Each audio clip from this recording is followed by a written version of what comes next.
Assalamualaikum warahmatullahi wabarakatuh. Salam sejahtera bagi kita semua ya, sahabat otomotif, sahabat Motuba, pemerhati otomotif lainnya dimanapun Anda berada. Semoga teman-teman semuanya ya diberi kesehatan dan keberkahan tentunya ya. Yang belum punya mobil, saya doakan semoga panjenengan segera tercapai keinginan mobil yang selama ini diimpikan ya. Amin amin ya robbal alamin.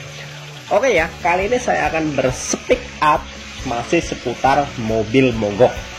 Karena mobil mogok ini tema yang sangat menarik menurut saya, patut saya angkat. Karena siapa sih yang mau mogok? Karena mogok itu suatu hal yang sangat menakutkan dan patut kita hindari, dan bagaimana caranya agar kita itu terhindar dari hal yang namanya mogok.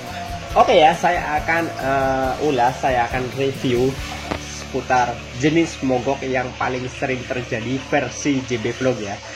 Mungkin teman-teman di sini pernah ngalamin atau mungkin pernah dengar, mudah-mudahan jangan sampai ya. Kalau misalnya dulu pernah mengalami mogok, semoga ke depan bisa dijadikan pelajaran dan terhindar dari hal yang namanya mobil mogok. Oke ya, yang pertama itu mobil mogok karena overheat. Menurut saya overheat itu seringkali menjadi momok yang sangat menyeramkan, karena banyak sekali dari teman-teman dimanapun ada berada sering mengalami mogok itu karena overheat, baik mobil tua maupun mobil yang masih muda. Kalau misalnya mobil baru ya enggak bakalan, tapi ya perlu kita selalu merawatlah kendaraan agar terhindar namanya mogok. Sebenarnya mogok karena overheat itu karena apa sih? Overheat itu karena panas yang berlebihan pada engine, pada mesin, sehingga cuma mogok ya, dan bahkan bisa mengakibatkan kerusakan yang sangat fatal pada mobil panjenengan, bahkan bisa turun mesin dan menghabiskan biaya yang sangat besar. Oke itu ya, itu sebenarnya permasalahannya karena apa? Itu bisa disebabkan, itu yang utama itu seringkali itu terjadi karena kipas radiator itu tidak berfungsi dengan baik, bahkan kipas radiator itu tidak berputar. Kalau misalnya yang menggunakan electric fan radiator ya, itu seringkali terjadi karena bisa jadi karena motor fan radiator itu rusak, bisa juga karena sensor TW atau sensor WTS, water temperature sensor, itu bermasalah sehingga sinyal yang dikirimkan dari suhu mesin ke fan radiator itu putus, sehingga fan radiator tidak bekerja dengan baik.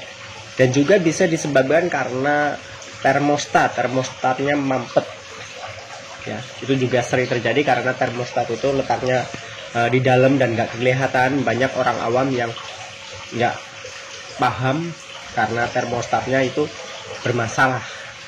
Itu biasanya terjadi pada mobil yang sudah berumur tua.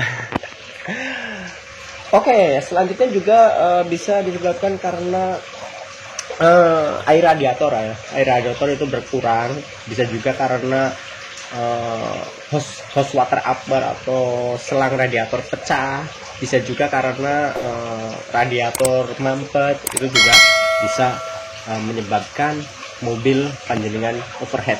Jadi pastikan mobil panjenengan itu komponen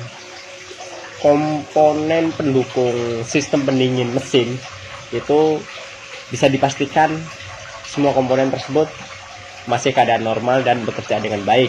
Kayak yang tadi saya sebutkan, termostat, sensor WTS, kipas radiator, atau radiatornya masih bagus.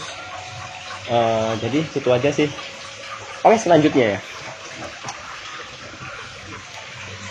mobil selanjutnya yang kedua yaitu mobil mogok karena pengapian hilang. Ini juga tidak menutup kemungkinan, bahkan banyak ya yang terjadi mobil mogok karena pengapian hilang. Jadi api yang dari distributor atau koil atau yang ke busi itu apinya itu tidak ada. bisa disebabkan karena businya yang mati, bisa juga karena koil atau distributor dan komponen pengapian lainnya ya. Jadi pastikan komponen tersebut dalam keadaan baik. Selanjutnya yang ketiga, sistem bahan bakar. Jadi mobil mogok karena sistem bahan bakar itu bermasalah. Contohnya full pump nih, full pump yang sering kali menjadi biang kerok mobil mogok karena full pumpnya itu ora jalan, full pumpnya itu tidak bekerja dengan baik, bahkan full pumpnya mati. Jadi suplai bahan bakar dari tangki bahan bakar menuju ke injektor atau ruang kompresi itu tidak sampai, sehingga tidak ketemu antara titik api dengan bahan bakar. Jadi mobil panjenengan itu mogok. Kalau misalnya mobil injeksi bisa dicek dengan cara kontak on.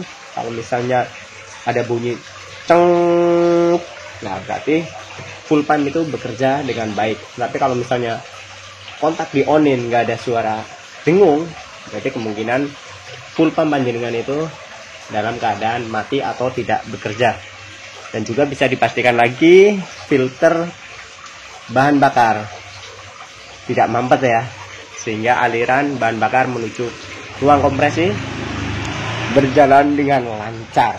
Oke, selanjutnya yang keempat, yaitu mobil mogok karena timing bel putus. Ya, ini juga sangat berbahaya teman-teman. Memang jarang, tetapi tidak menutup kemungkinan timing bel, karena namanya bel ya, timing bel dari bahan dasar karet tentunya akan mengalami penurunan kualitas ya.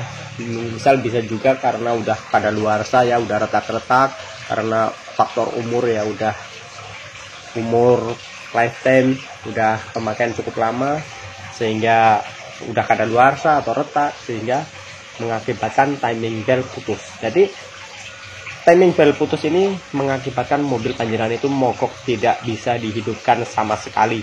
Bukan cuma itu, bisa menghabiskan banyak biaya dan bisa sampai turun mesin karena klep bisa bengkok. Pokoknya biayanya itu gede banget. Mudah-mudahan ya jangan sampai. Oke, selanjutnya yang kelima nih, yang terakhir, itu alternator bermasalah. Jadi pas waktu jalan mungkin mobil panjenengan ya, pas jalan mobil itu nggak masalah karena baterainya itu masih bagus, sekali starter langsung nyala. Tapi karena faktor alternator bermasalah, tidak mampu mengisi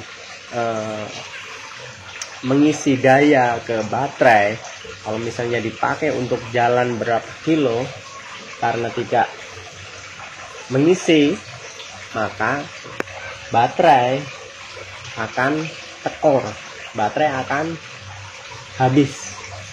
Jadi alternator ini sangat penting untuk menjalankan unit mobil dan seluruh komponen elektrikal.